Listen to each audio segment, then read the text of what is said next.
ओम नारायण नारायण नारायण नारायण। सब मित्रों को राम राम। दोस्तों, अभी मैं अजय देवगन, सिद्धार्थ मल्होत्रा और रकुलप्रीत सिंह की थैंक गॉड देखकर थिएटर से बाहर आया हूं। आज 25 अक्टूबर को 3 बड़ी फिल्में रिलीज हुई है। सबसे पहले तो राम सेतु, उसको मैंने आज फर्स्ट डे फर्स्ट शो ही देखा और उसका ऑलरेडी मैंने रिव्यू अपलोड कर दिया है। वो रिव्यू अगर आपने नहीं देखा तो ज़रूर देखना। और राम सेतु के आप टिकट्स भी बुक कर लीजिए क्योंकि वो एक मस्ट वॉच फिल्म है और उसे आप बिल्कुल भी मिस नहीं कर सकते, तो उसे आप ज़रूर देखना। और उसके बाद अभी मैंने थैंक गॉड देखी और इसके बाद हर हर महादेव, पहली राष्ट्रीय स्तर पर रिलीज़ होने वाली मराठी फिल्म, जो मराठी के साथ में हिंदी, तमिल, तेलुगु में भी रिलीज़ हो रही है। तो उसका भी मैं जितना जल्दी हो सके रिव्यू डालने का प्रयास करूंगा।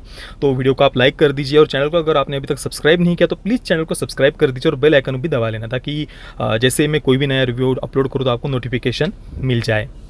तो थैंक गॉड, अजय देवगन, सिद्धार्थ मल्होत्रा और रकुलप्रीत सिंह फिल्म में मुख्य भूमिका में है। 2 घंटे और 1 मिनट की ये फिल्म है। लेंथ तो छोटी लगती है सुनने में, पर फिल्म बहुत बहुत ज़्यादा खींची हुई है। ख़ास तौर पर जो फिल्म का फर्स्ट हाफ है वो इनटॉलरेबल था, असहनीय था। बड़ी ही मुश्किल से मैं बैठ पाया फर्स्ट हाफ में।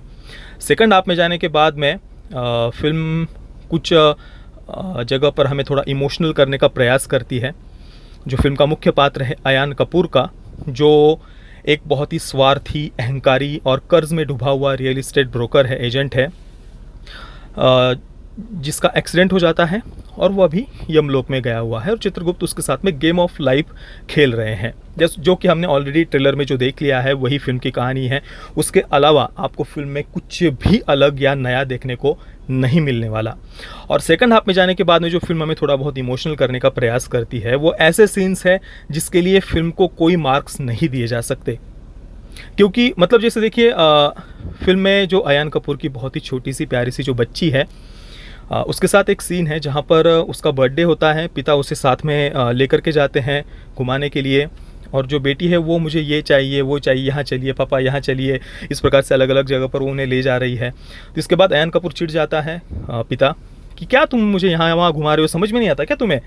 और इसके बाद पिता जब चले जाते हैं तो वो बेटी बाद में माँ से कहती है कि बोलो बेटा तुम्हें क्या चाहिए, कौन सा गिफ्ट चाहिए।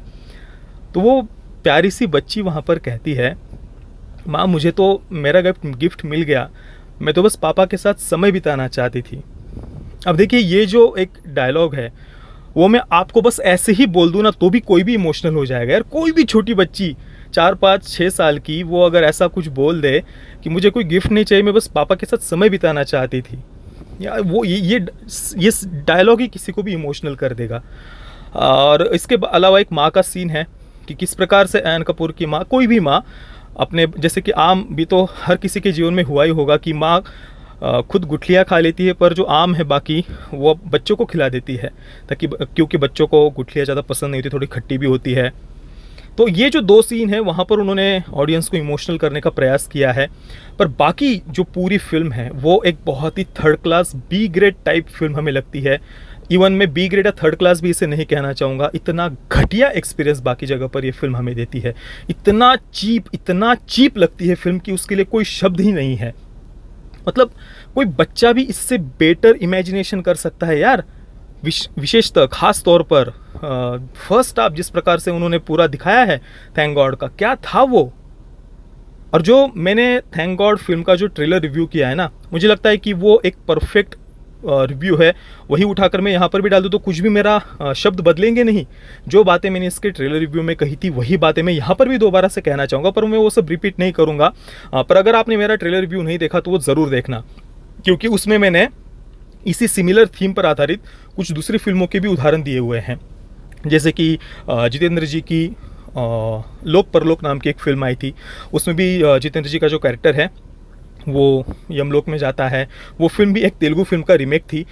मेरे ख्याल से, मेरे अनुसार वो यम गोड़ा नाम की फिल्म का रीमेक थी।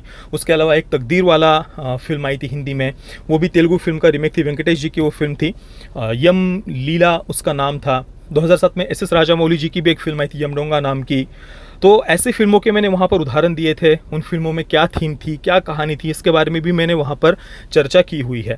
तो वो आप हमारा ट्रेलर रिव्यू बिल्कुल भी मिस मत करना। और उसमें केवल ऐसी पुरानी फिल्में ही नहीं, मैंने और भी बहुत सारे अलग अलग रेफरेंसेस दिए हुए हैं। हमारे शास्त्रों में इस विषय में क्या कहा गया है कि कोई मनुष्य यमलोक में जा रहा हो या यमराज के साथ में धर्म और न्याय के देवता जिन्हें हम कहते हैं, मृत्यु और न्याय के देवता, धर्म के देवता, तो उनके साथ कोई व्यक्ति शास्त्रार्थ कर रहा हो, तो उसके बारे में हमारे शास्त्रों में कौन से ऐसे प्रसंग आते हैं, वो मैंने सारी बातें ट्रेलर रिव्यू में कही है। तो वो हमारा ट्रेलर रिव्यू थैंक गॉड का आप ज़रूर देखना। और उसमें मैंने जो बात कही थी कि ये जिस प्रकार से चित्रगुप्त, यमदूत और बाकी वो अप्सराएं और जैसा वो पूरा दिखाया है ना यमलोक का सीन, वो कहीं पर भी उसमें भारतीयता तो थी ही नहीं। ट्रेलर में ही पता चल रहा था। ऐसा लग रहा था जैसे डायरेक्टर ने लूसीफर देख लिया और उसके अनुसार फिर उसने चित्रगुप्त आदि इन सबको दिखा दिया हो फिल्म में। मतलब आप भारत की पहचान को क्यों नष्ट करना चाहते हैं? आप भारतीयता को क्यों नष्ट करना चाहते हैं? ठीक है, आपकी भावना अच्छी थी, काम, क्रोध, लोभ, मोह, मद, मत्सर जो षड्विकार होते हैं, उससे हमें कैसे दूर रहना चाहिए, एक अच्छा मैसेज देना चाहते थे, परिवार को महत्व हमें कैसे देना चाहते थे। भले ही आपकी भावना अच्छी हो, पहली बात तो प्रेजेंटेशन बहुत बचकाना था, भले ही भावना अच्छी हो।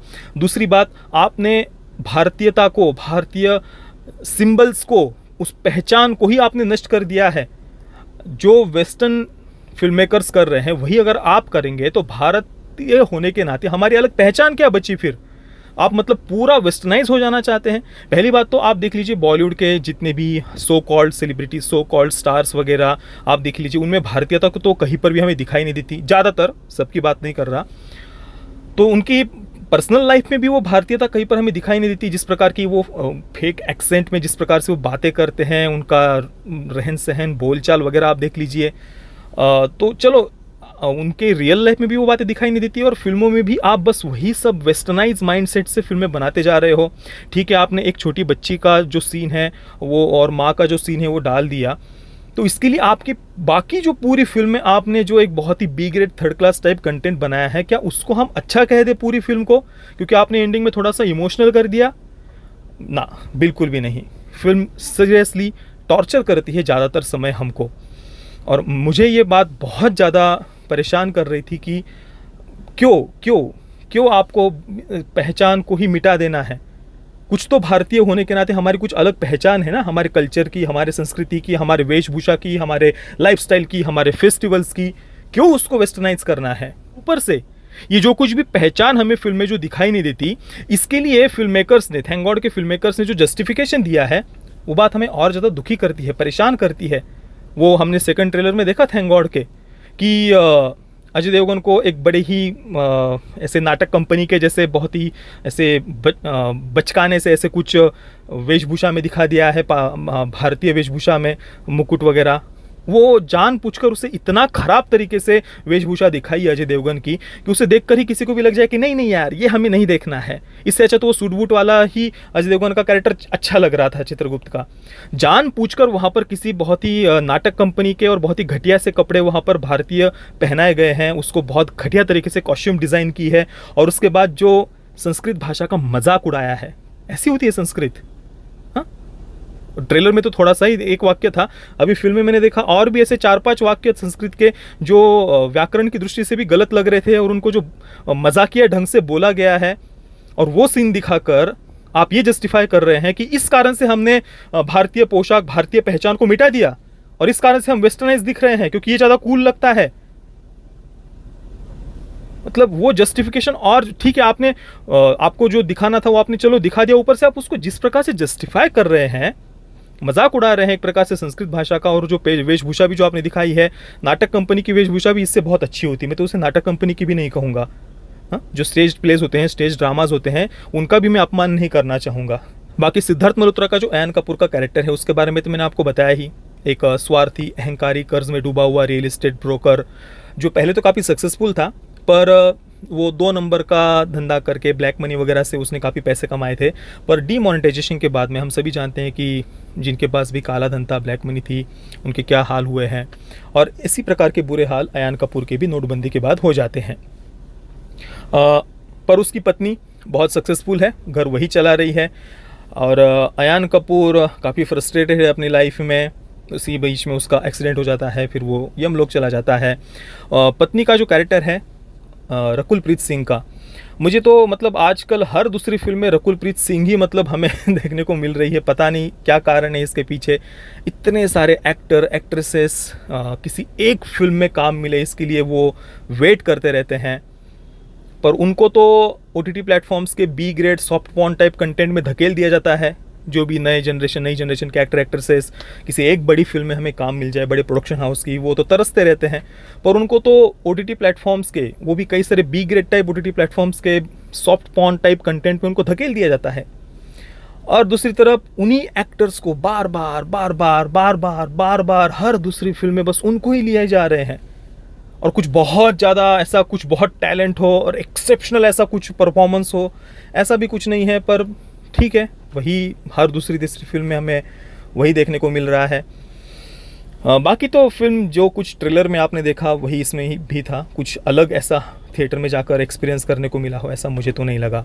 और फिल्म के नाम की भी अगर हम बात करें, थैंक गॉड, तो मतलब कितने लोग देश में ऐसा किसी कुछ अच्छा होने के बाद में या कुछ सरप्राइज़ मिलने के बाद थैंक गॉड बोलते होंगे, आप बताइए। अभी देखिए इसी हफ्ते एक तेलुगु फिल्म भी रिलीज़ हुई, ओरी देवुडा फिल्म उसका नाम है। मतलब हे भगवान, अरे देवा, मराठी में अरे देवा बोलते हैं, तो ओरी देवुडा तेलुगु में बोलते हैं जैसे कि हे भगवान, अरे देवा। तो वो नाम आप देखिए, ओरी देवुडा, एक अपनापन लगता है ना कि यार हाँ यार, हम रोज़मर्रा के जीवन में जो बातें बोलते हैं वैसा ही हमें अपनी भाषा, अपना कल्चर, अपनी लाइफस्टाइल, अपने फेस्टिवल्स देखने को मिल रहे हैं।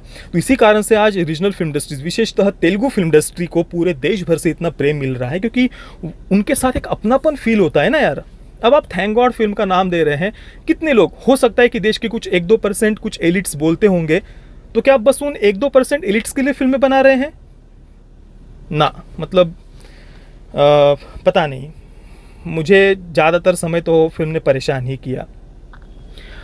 तो मैं थैंक गॉड इस फिल्म को दूंगा 2 आउट ऑफ 10 स्टार्स, और वो भी बस वो माँ और बच्ची का जो सीन है उन सीन्स के कारण।